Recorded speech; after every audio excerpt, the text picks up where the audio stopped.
This is the Bahamas Tonight, the Northern Edition. Good evening, I'm Sabrina Brown. It's great to have you with us. Topping the news tonight, the debate on the 2013-2014 budget continuing in the House of Assembly. Minister for Grand Bahama Dr. Michael Darville made his contribution late yesterday, pledging his support for national health insurance, a new hospital for Grand Bahama, and duty-free concessions to facilitate the further development of East and West Grand Bahama. As Natalie Martinborough reports, environmental protection was a major focus as well. Minister for Grand Bahama Dr. Michael Darville focused on some of the environmental challenges on Grand Bahama. He said his ministry, the Grand Bahama Port Authority, and the Ministry of the Environment and Housing are working together on 4 pieces of legislation for better protection, monitoring and regulation of Grand Bahama's industrial sector. These bills, namely the Act to prevent nuisances, an Act to protect our natural resources, an Act to protect our environment and waste management, an Act to regulate pollutants, are already in process and already being vetted to bring to this honorable chamber. As a result, industry on Grand Bahama will no longer be allowed to self-regulate, but will have to fall under the guidelines of these new pieces of legislation and line up with the government rules and regulations. He said the new legislation is good news for Grand Bahama as it will fill a void in this island's expanding industrial sector. For the first time, from the signing of the Hawkesbury Creek Agreement and the establishment of the 1969 Environmental Act, the government and the regulators will have greater authority and legal teeth to enforce laws and execute better control over what is happening in our industrial sector.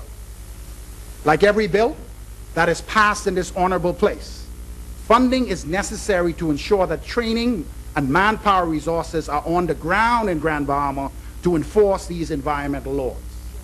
The Minister for Grand Bahama also addressed the ongoing environmental concerns in the Southern District. Communities where residents for years have been complaining about potential health challenges due to proximity to the industrial park.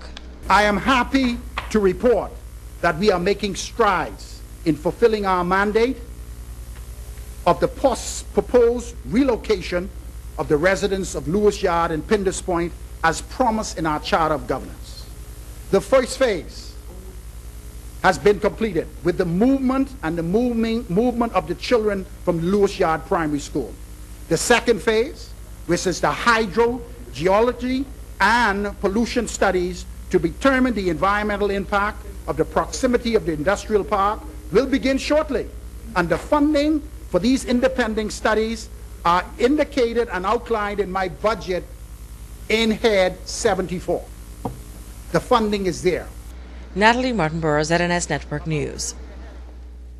Today was decision day for some 4,000 members of the Bahamas Union of Teachers throughout the country. Here on Grand Bahama, there were 650 eligible voters, and when the poll opened this morning, they were ready to cast their ballots. Joan Davis-Roll has the story. Inclement weather, not enough to stop campaign workers from turning out in full force or educators from exercising their democratic rights. At 8 a.m., the sole poll at the Bahamas Public Service Union Hall was opened, making way for the highly anticipated BUT elections. Presiding over the electoral process was the Ministry of Labor, designated officer Vaughn Bullard. So far, we've had about just over 100 persons who would have cast ballots. Okay, but things are going pretty smooth. Persons are showing up with their IDs, but we are in possession of it should have been a completed list, right, of all those persons who are eligible to vote. However, those names who do not appear on that list, once they're able to verify some sort of union deductions that they are paying dues, then those persons' names will be added to the list. And so far, we've had about 4 to 5 persons whose names did not appear on that official list. With the green light given and all systems go, not only were teachers ready to speak via the ballot box, but other BUT members and candidates as well. I feel very empowered that I have the opportunity to come out and actually vote, and I'm one of the candidates, so it's even extraordinary for me. I understand persons are waiting as early as 6 o'clock this morning. Obviously, this is a very important election. It is an important election because it takes the union forward. It will decide whether we progress or regress. And so that's why people are excited to vote. Even the weathers come out to vote. Being able to exercise our franchise to continue to move the union forward. The union is in great hands, and we just continue to support the A team and then the A team. And we know we have the victory today. In Grand Bahama, I've spent the last few years standing up and fighting for teachers, and I think today is when the majority of them will stand up and fight for me. While they may be divided on the union's leadership, they are all on one accord regarding the future of the BUT. I hope to see it grow. I want to see us empower more of the younger persons and not just keep recycling the same folks over and over, because we have a lot to offer. Whom you elect to lead you determines the direction your organization goes. And I think it's very important that every member express their right to vote, and that they identify with the vision and the views of the candidates whom they support. I think the BUT has matured a whole lot, and most of the individuals that are voting today are voting on quality leadership, a vision, a philosophy, and a record of service. Joan Davis-Roll, ZNS Network News. Decision day for hotel workers here on Grand Bahama is 1 week away. A special poll to determine the bargaining agent for workers at the Grand Lucayan Resort is scheduled for next Tuesday. The Bahamas Hotel Catering and Allied Workers Union, which now represents those workers, is being challenged by the Commonwealth Workers Union. Tonight, the hotel union leader is giving her take on this latest battle. They were very clear in their disapproval, and we heard them, and we are going to do everything, but we need another chance to do that.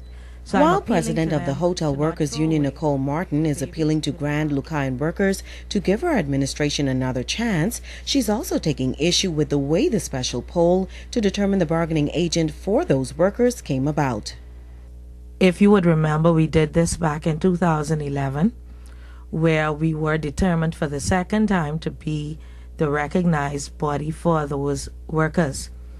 The Industrial Relations Act, however, they're using Section 42. Our union is of the view that Section 42 is not the appropriate section because our union is recognized. Martin is concerned about the impact a change in union representation could have on those 360-plus workers at this time. She says Grand Lucayan workers have been without a registered contract for some time now, and the hotel union was on the brink of signing a new agreement with the hotel. We received a letter from the attorneys for the Grand Lucayan on the 13th of May, saying that the only thing left for us to discuss would have been the duration of the contract, and that, because we didn't comply with a certain provision, that they were not prepared to modify it, but they were prepared to sign an agreement with the identical provisions in it.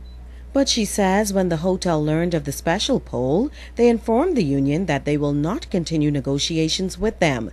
Martin is accusing the opposing union of giving misleading information to the workers. She's encouraging them to get the facts before making a final decision. They're being told that all of their benefits will automatically roll over. I'm not sure what would be the basis for any benefits rolling over. As you would know, we have a situation here that our union is appealing at the Court of Appeal that had to do with the 36 workers that were terminated. And the crux of that matter is, was there a contract in place on behalf of those workers? In